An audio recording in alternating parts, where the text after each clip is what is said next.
I wanted a dress watch, 36mm, for comfortably under £100, smart casual. This could be the best one I've found that's not from AliExpress, for £60. Is it any good? Let's get stuck in and find out. So as I just said, £60 from Argos, delivered, got it next day with Prime. Fabulous, love all that. I just love that you can get something so quick and easily. And I thought, for that kind of money, it's worth a pop. Let's see if it's any good. I know from the specs it said online, it said it had a full stainless steel polished case. It's not brass and chromed, it's actually stainless steel. It's got an acrylic crystal. I knew that. I knew it had a little Japanese quartz movement in there, so I knew all that. But what I didn't know was, for your 60 quid, was it made well or was it made poorly? That's the only way I can find out, is by buying it and looking at it, scrutinising, wearing and enjoying it, and then sharing the thoughts that I've got with you guys. So you know the price, you know where I got it from. Here's some specifications, other than the few things I've already alluded to. The weight with it on its standard strap, which I'm going to show you, comes with this is the standard strap. Black leather, but it's not quite as delightful as the one I've put it on here, but that's what you get, and it's a little bit of branding on the buckle. The weight combined is only 38 grams. I've had chocolate bars considerably more than that in one sitting, so it weighs next to nothing. That means you don't notice it on your wrist, and that is lovely for comfort.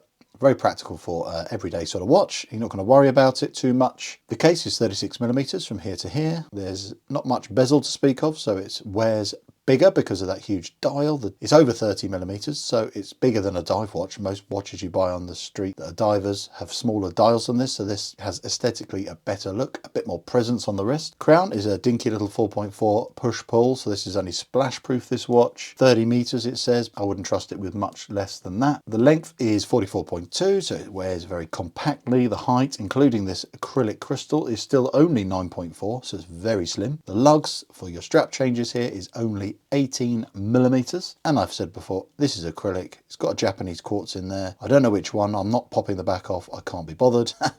But it's got a slightly domed silver dial, this one. There are other colorways available, but not a huge amount. I thought silver works with everything, for strap changes and for what I wear at work, etc. And I just think it's more versatile, so that works really nicely. No loom to speak of. Ticking seconds hand is down here at this, just above the 6. Dauphine hands, and it's just got a gorgeous plied indices all the way around, baton indices. Got some gloss and real polish to them. Really catches the light beautifully. And being an acrylic crystal, it's really clear and legible. And with the doming on there, it plays with the light. Gives this a proper vintage look. Love it. The code name for this watch is the F20248/1. Rolls off the tongue beautifully. What a lovely name.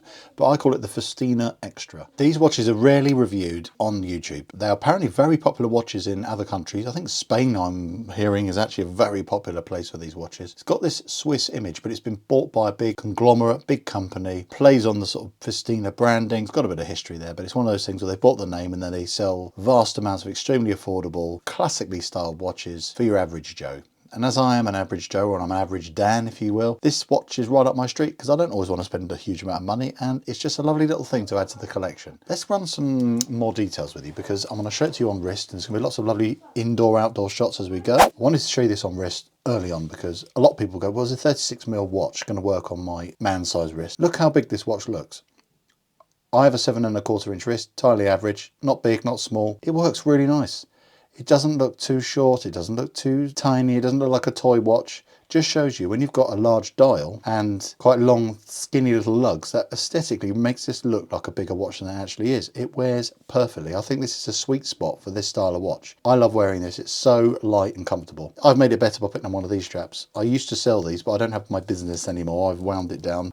Just wasn't worth it anymore, to be honest with you. So I've got a few of what are my favourites. It's a quality strap which can transform a watch, because the standard strap, I'm going to talk about criticisms, it's okay. I mean, it's pretty cheap, very grainy looking leather. It's not the worst I've ever seen. Very thin, just feels a bit average. I'd say for a 60 quid watch, it is entirely acceptable. I've seen significantly worse, but the hardware is very cheap feeling. Tiny little buckle, very thin, feels like it's going to snap. Like I said, you can easily upgrade that. 18mm is an easy size to change out for other straps. And I just think this tan colour you get here is just a bit more of a practical, versatile, everyday, casual kind of look. Who doesn't love a bit of tan and silver? I just think it works beautifully. Really plain snapback case back with a few details on there. The entire case is polished. But the good thing about this being a cheap watch, you have low expectations for fit and finish. And that's where I can step in now and say the quality is way above what I was expecting. Honestly, the fit and finish is perfect. There's no flaws on it. Smooth polishing, no sharp edges anywhere, no obvious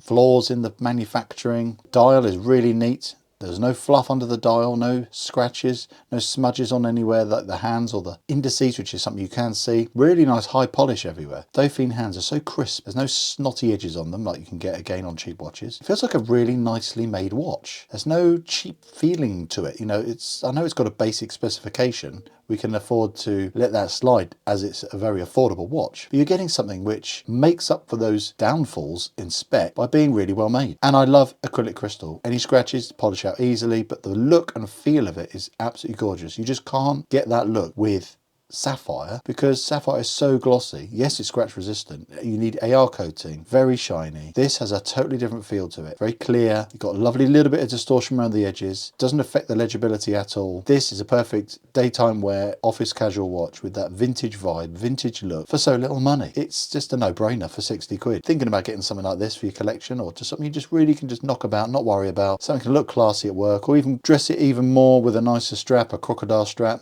Wear it on a dinner party or a night out, some fancy cocktail do, I don't know. This would still look great, gorgeous. And I just think the proportions of this watch are spot on, with the thin lugs, the case in proportion to the crystal, the bezel in relation to how big the dial is and how the crystal fits in there. Everything works beautifully. The curving of those lugs meant this fits so comfortably on the wrist. Really good.